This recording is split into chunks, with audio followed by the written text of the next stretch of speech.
Hello, how are you? Good. My name is Sarah Cooper. I'm a writer and a comedian, even though I don't look depressed enough to be either of those things. But everybody loves humor. Everybody loves to have fun. I think that's kind of the theme of this FunnyBizz Conference. The only person I ever met that didn't like to have fun was my dad.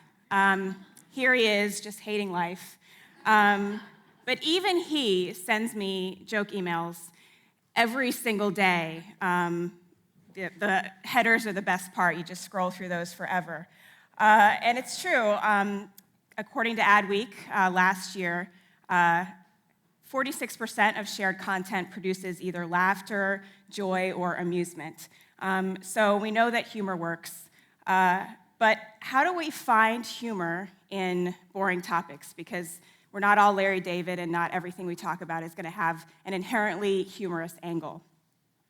So like David mentioned, I started a blog called The Cooper Review about a year ago, and I knew a lot of it was going to be related to the corporate world because at the time that was my life.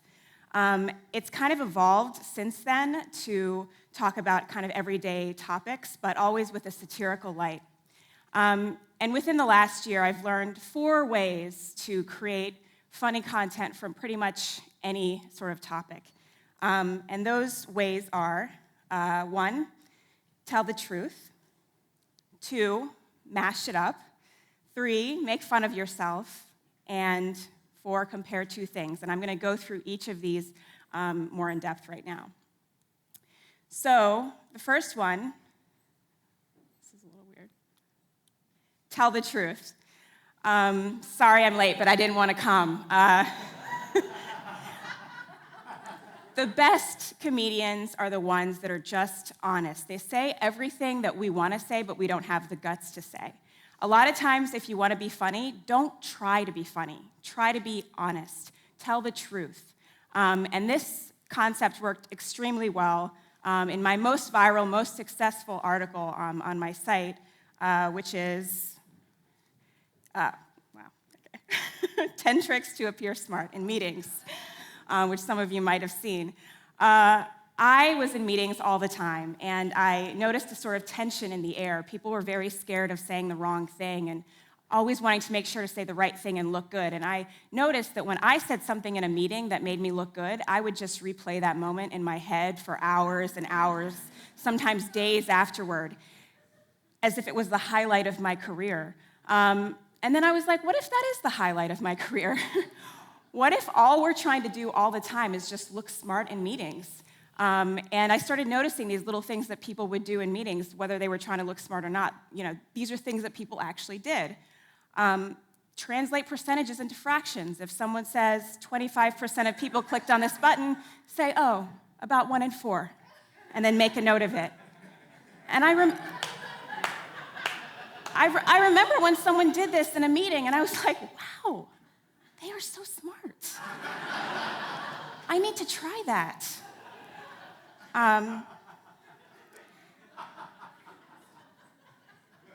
The ones laughing the loudest are the ones that do this. That's what I think.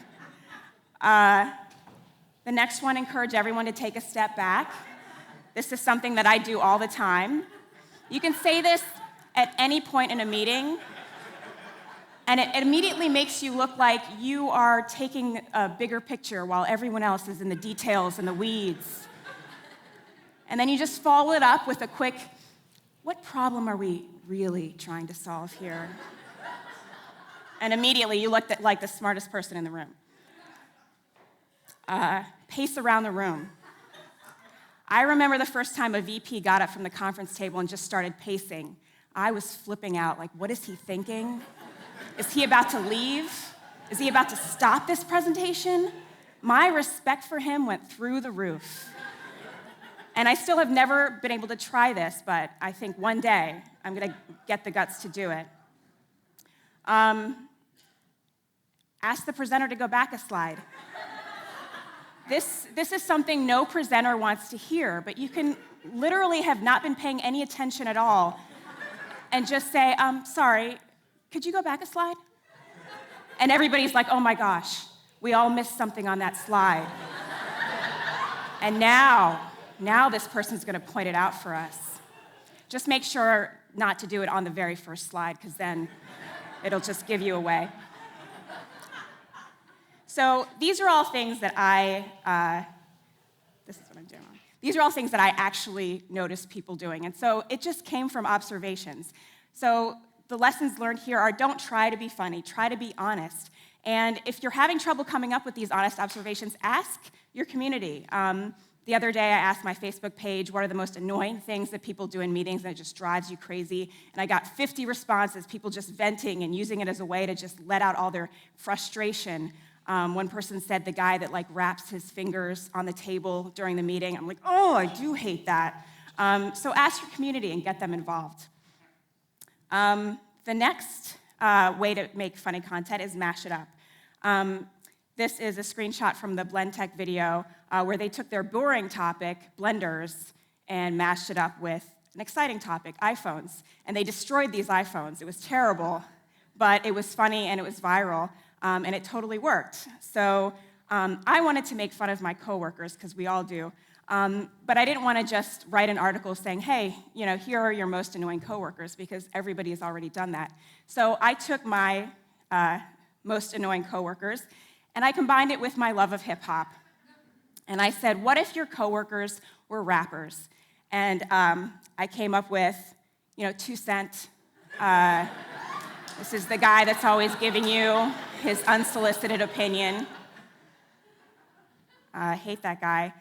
I took Nicki Minaj and turned her into Nitpicky Minaj, the one who's just picking at everything you do. Notorious WFH, the person who's always working from home. That was me a lot of times. And Young Sneezy, the guy who's clearly sick, but he's in the office anyway, spreading all of his germs everywhere. So the lessons learned here are, take your boring topic, mix it with something exciting, and hopefully you'll get something funny out of it. And getting your community involved, you could actually start a hashtag game. I don't know if any of you have seen At Midnight, but they do a lot of these hashtag wars where they ask people to mash up these different topics. And they come up with some really funny stuff, so check out At Midnight for that. The next one, make fun of yourself. This is a comic from the Oatmeal, making fun of the fact that he is a procrastinator, like we all are. Okay. And I love this quote from Rita Rudner. There's nothing funny about a confident person who's doing well. And it's true.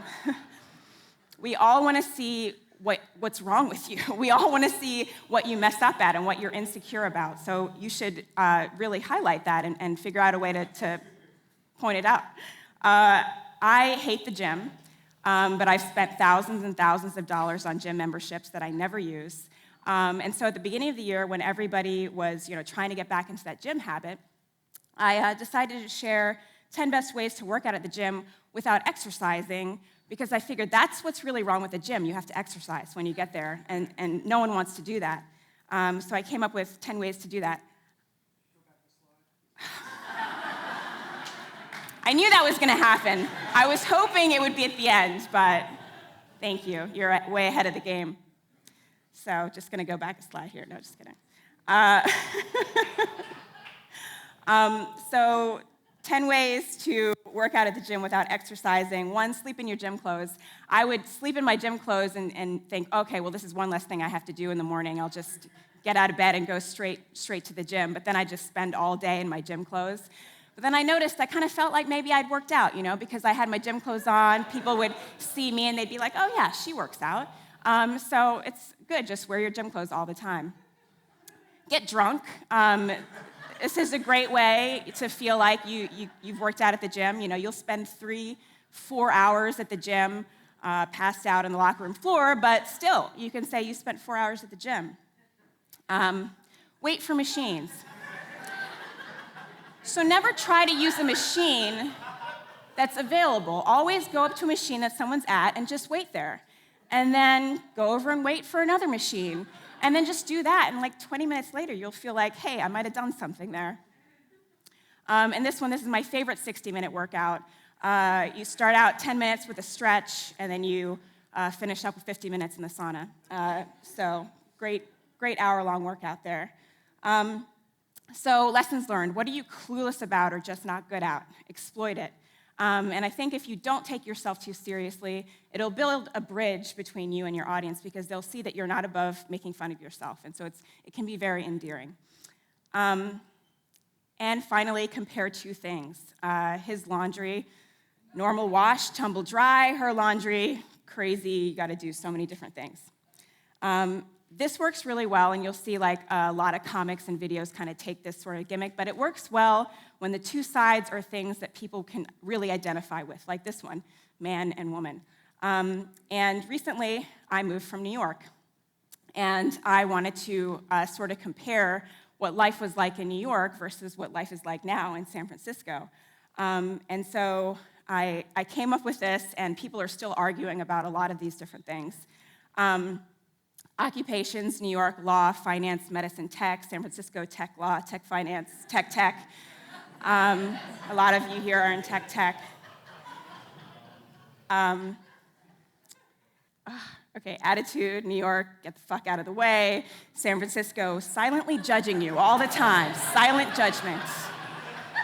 Always with the silent judgment.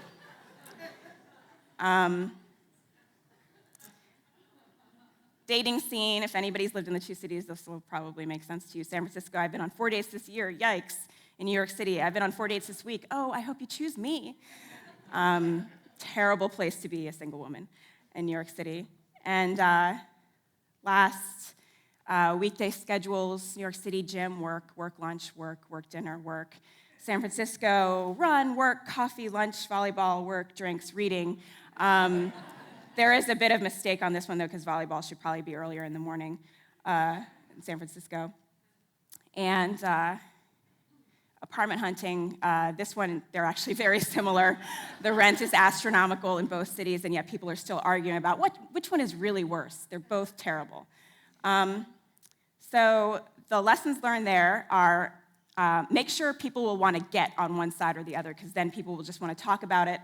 And pick unexpected categories for the comparisons. I picked weather for one, but then I also picked like what's brunch like in each of the two cities, and so that just makes it a little bit more interesting. So with that, I'd like to open it up to see if anybody has any questions or comments. You already nailed that. Go back a slide so we can get that out of the way. Yes? Wait for the catch box so we can get it on video. Here, just pass it down like a hot dog. Oh, thank you.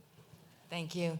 So what do you do when you start to bomb and you can feel yourself going? Is there something you can do to pull yourself back?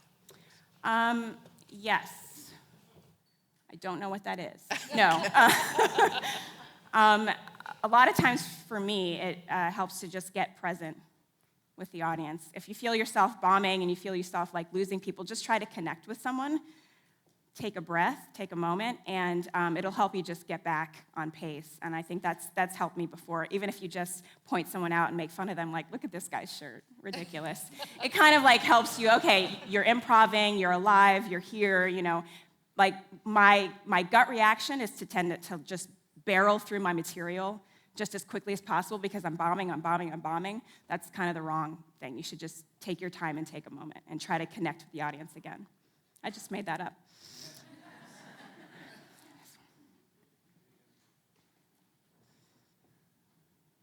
So all the examples of your work that you've shown, I've seen in my Facebook feed. Oh, so great. It's really cool to I love see you talk Facebook. live. Yeah. Really, really beautiful stuff. But one thing I notice is you also have a really great graphic style. And I'm wondering, is that something, do you get somebody else to do that? Are you a graphic artist as well? Because I think that's really making your work stand out. And I'm wondering how that became part of the process. Thank you. I really appreciate that. I was a UX designer in my past life, but I never really drew anything. For Christmas, my husband got me a Wacom tablet, and I started just sketching things. And a lot of these illustrations are just tracings of photos. So that's how I started, is just to practice tracing. And if you want to get started with that, I think that it is really important for things to be visual. I've definitely noticed things work a lot better that way. My 10 Tricks to Appear Smart in Meetings was a just straight text article a year ago, and then I turned it into the visual version, and took off even more. So being visual is also really important. Hey, Sarah, you are hilarious. I follow your blog. Love it. Oh, thank you. I want to know a little bit about how you got started and your strategy for getting your brand, for your blog out there and getting readership. Okay. So like I said, my article, 10 Tricks to Appear Smart in Meetings, I just put it on Medium because I didn't even have a blog at that point. And Medium, I highly recommend putting work on there. They have a really great built-in audience, and it can, things can really take off. Some things don't take off, but that one really did take off. And I think if you create content that resonates with people, it will get shared, it will get viewed there on Medium. So I continue to put things on Medium and continue to link back to my site. That's really what gave me a good start. I saw that they have great statistics, so I saw that people were looking at things lots and millions of times, and then I thought, well, I want some of that traffic. So I created my own website, and that's really kind of what kicked it off. I've also had a lot of luck with StumbleUpon because I've been using StumbleUpon for 8 years now. So I put everything on StumbleUpon as well. And I will say, though, that 85–90% of my traffic comes from Facebook. So if something takes off, it's going to take off there, for better or worse. I don't see a lot of traffic from Twitter, but I still share things there. But really, Facebook and mobile. Make sure everything looks great on mobile. I make sure everything is legible on mobile as well before I share it. And then the Cooper Review, I kind of wanted to have my name in it, but also it to feel a little bit generic, so that's why I kind of chose that name. And again, it's just been a year, so I'm still figuring it out, but that's kind of how I got started. Anyway, oh. Hi, Sarah. Hi. So my name is Katrina, and I work in a tech company. And Tech. yes, tech, and we make software for contact centers. How would you apply any of these rules to make the product more fun? Oh, could you repeat your question? Sorry. Yes. So the product is software for contact centers. It's a B2B company. Contest strictly. enterers? Contact centers. Like when you call to customer service, Oh. call center. Oh, customer centers? Yeah. Call centers. Got it. How would you apply any of that 4 rules for that product to make it more fun Oh, gosh. for tech industry? So much, and I feel like you could definitely make fun of yourself with call centers because people have such a immediate gut reaction to having to call in for help or anything like that, or call to talk to any kind of professional, and you can kind of differentiate yourself and say, this is how horrible it is at these other companies, and people will identify with that. I mean, you hear people recording like what it's like to cancel their Comcast, it takes forever and it's awful, and you try to get help and you can't, but then your call center is different and amazing. So I would definitely do something like make fun of yourself. One idea. Okay. Great. Okay, so just to wrap up, 4 ways to create funny content. Tell the truth, mash it up, make fun of yourself, and compare 2 things. And I will definitely say that telling the truth is a big theme of everything that I do. I very strongly believe that people that try to be funny end up missing the mark, but people that just try to be honest are way better off. And again, use your community. They want to vent. They want to share their experiences with you. So take that and make it into great, funny content. Thank you. Right. Sarah Cooper, ladies and gentlemen.